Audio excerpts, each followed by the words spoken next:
सोचिए जरा, आप एक आम शाम अपने घर में बिता रहे हैं। टीवी पर वर्ल्ड कप का फुटबॉल मैच चल रहा है। पूरा परिवार सोफे पर जमा है। हर कोई अपने अपने तरीके से मस्त है। तभी अचानक स्टेडियम के बीचों बीच आसमान से एक चमकदार रोशनी गिरती है और उस रोशनी से कुछ लोग बाहर निकलते हैं। वो ना तो खिलाड़ी है न कैमरा क्रू। वो फौजी जैसे लगते हैं, मगर उनके कपड़े अजीब हैं और उनकी आंखों में डर छुपा हुआ है। वो कहते हैं, हम भविष्य से आए हैं। 30 साल बाद दुनिया में एक जंग छिड़ चुकी है। इंसानियत खत्म होने के कगार पर है और हमें आपकी मदद चाहिए अभी। अब जरा सोचिए, अगर आप उस वक्त वहां होते तो आपकी सांसें थम जाती या दिल धड़कना बंद कर देता। कहानी शुरू होती है डैन फॉरेस्टर नाम के एक आम से इंसान से, जो एक फैमिली मैन है, एक स्कूल टीचर है और एक सोल्जर रह चुका है। उसके अंदर एक सपना है दुनिया को कुछ बड़ा देने का, लेकिन फिलहाल वो अपने करियर और फैमिली के बीच फंसा हुआ है। जब ये खबर फैलती है कि 30 साल बाद 2051 में एलियन धरती पर हमला कर चुके हैं और इंसान एक एक करके मारे जा रहे हैं, तो दुनिया में हड़कंप मच जाता है। सबसे बड़ा डर ये है कि वो एलियंस बहुत तेज, बहुत खतरनाक और लगभग अजेय हैं। उन्हें मारा नहीं जा सकता और इंसानों की फौज धीरे धीरे खत्म हो रही है। अब सरकार एक अजीब कदम उठाती है, ड्राफ्ट, यानी हर देश अपने सिविलियंस को जबरदस्ती उस भविष्य की जंग में भेजेगा, बिना ट्रेनिंग, बिना तैयारी, सीधे मौत के मुंह में। और इस सिलसिले में डैन की भी बारी आ जाती है। वो डरता है, गुस्सा होता है, पर सबसे ज्यादा फिक्र उसे अपनी बेटी म्यूरी की होती है। क्या वो अपनी बेटी को दोबारा देख पाएगा? क्या वो जिंदा लौटेगा? जब वो दूसरे चुने गए लोगों के साथ टाइम जंप करता है, यानी भविष्य में भेजा जाता है, तो वो जिस जगह पहुंचता है वहां मौत चारों ओर बिखरी हुई है। बर्बादी, खून और चीखें। वहां पर कोई ट्रेनिंग नहीं होती, ना ही कोई प्लान। उन्हें सिर्फ एक बात बताई जाती है, भागो, और अगर जिंदा रहना है तो इन व्हाइट स्पाइक्स से बचो। अब ये व्हाइट स्पाइक्स कौन है? ये कोई मशीन नहीं, ना ही कोई हाईटेक रोबोट। ये असली मॉन्स्टर्स हैं, रफ्तार में किसी चीते से तेज, ताकत में किसी बबर शेर से ज्यादा, और इनकी भूख इंसान का मांस। डैन और उसकी टीम को एक तबाही में कूदना पड़ता है, जहां कोई उम्मीद नहीं, कोई रास्ता नहीं। लेकिन वहीं उनकी मुलाकात होती है एक रहस्यमयी कमांडर से, जो डैन को नाम से जानती है।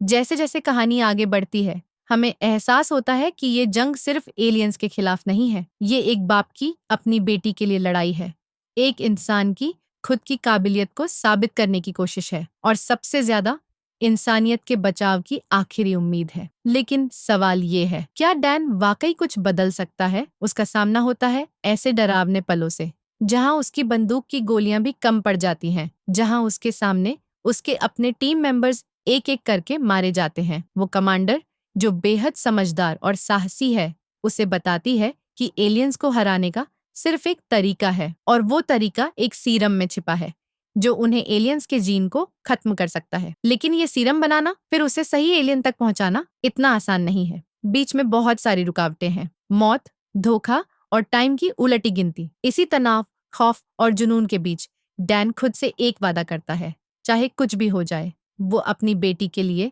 अपने कल के लिए ये जंग पूरी ताकत से लड़ेगा। लेकिन जैसे ही डैन और बाकी लोग लैब की ओर बढ़ते हैं, उन्हें असली खौफ का सामना होता है। पहली बार इन व्हाइट स्पाइक्स से आमना सामना। ये जीव इतने तेज हैं कि इंसान की आंखें भी नहीं पकड़ पाएंगी, और उनके मुंह से निकलने वाली सुइयां किसी भी दीवार को चीर सकती हैं। जैसे ही एक एक करके टीम के सदस्य मारे जाते हैं, डैन को समझ आता है कि ये जंग सिर्फ बहादुरी की नहीं, समझदारी और दिलेरी की भी है। और फिर तभी उसकी मुलाकात होती है उस रहस्यमयी कमांडर से, जो उसे नाम से पुकारती है। कमांडर का नाम है म्यूरी फॉरेस्टर। हाँ, डैन की वही बेटी जिसे उसने बचपन में छोड़ा था। अब वो भविष्य में बड़ी होकर एक सीनियर साइंटिस्ट और लीडर बन चुकी है, और उसने अपने ही बाप को बुलवाया है।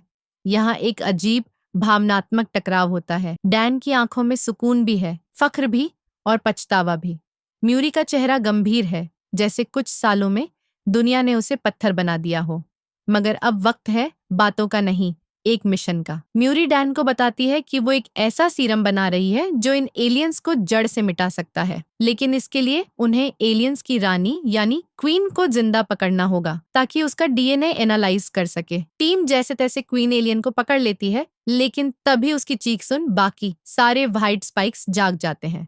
यहाँ से शुरू होता है एक जबरदस्त एक्शन सीन। गोलियां, विस्फोट और पागलपन। डैन और म्यूरी अपनी जान पर खेलकर रानी को वापस बेस लाते हैं और सीरम बनाना शुरू करते हैं। तभी एलियंस बेस पर हमला कर देते हैं। एक भयानक लड़ाई होती है जिसमें हर किसी की जान जोखिम में है। म्यूरी घायल हो जाती है और जैसे ही सब कुछ खत्म होने लगता है, डैन उसे पकड़कर उस क्रैशिंग प्लेटफॉर्म पर खड़ा होता है जो सीधे समुंदर में गिरने वाला है। प्लेटफॉर्म गिरता है, म्यूरी हाथ छुड़ा देती है और डैन समय की खाई में गिरकर वापस अपने वर्तमान में आ जाता है, सीरम के साथ। एलियंस पहले से धरती पर मौजूद हैं, छुपे हुए बर्फ के नीचे। यहीं से कहानी का सबसे बड़ा राज सामने आता है और एक नई दौड़ शुरू होती है। डैन जब वर्तमान में लौटता है तो वो सीधे सरकारी अधिकारियों से मिलता है। वो चाहता है कि अब इस सीरम का इस्तेमाल करके उस जंग को शुरू होने से पहले ही रोक दिया जाए। अगर अब कुछ न किया तो सब कुछ खत्म हो जाएगा। डैन अपने पुराने आर्मी दोस्त चार्ली और एक खास साथी डोरियन के साथ मिलकर खुद से खोज शुरू करता है। वो म्यूरी के रिसर्च पेपर्स और एलियंस के आने की तारीख को ध्यान से देखता है और एक ऐसी बात पकड़ लेता है जो सबकी नजर से छुपी रह गई थी। एलियंस पहली बार रूस में नजर आए थे।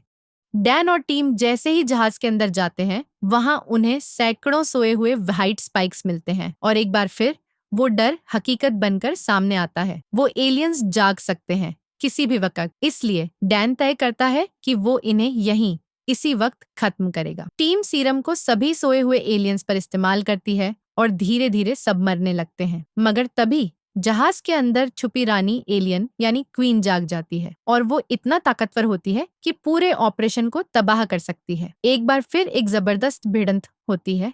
बर्फ, आग, गोलियां और एक ऐसी लड़ाई जिसमें सिर्फ एक गलती सबको मार सकती है। डैन और डोरियन मिलकर उसे रोकने की कोशिश करते हैं, लेकिन डोरियन खुद को बलिदान कर देता है ताकि डैन क्वीन एलियन को खत्म कर सके। डैन उसे आखिरी बार अपनी बेटी की याद में मारता है और जैसे ही क्वीन गिरती है, सब कुछ शांत हो जाता है। अब सोचिए, आपने एक ऐसी जंग लड़ी जो कभी शुरू ही नहीं हुई थी और जीत भी गए। डैन वापस लौटता है बिना किसी तामझाम के, बिना कोई इनाम लिए। दुनिया को ये तक नहीं पता कि कोई जंग आई भी थी, मगर डैन को सब कुछ पता है और उसकी आंखों में अब डर नहीं बल्कि सुकून है।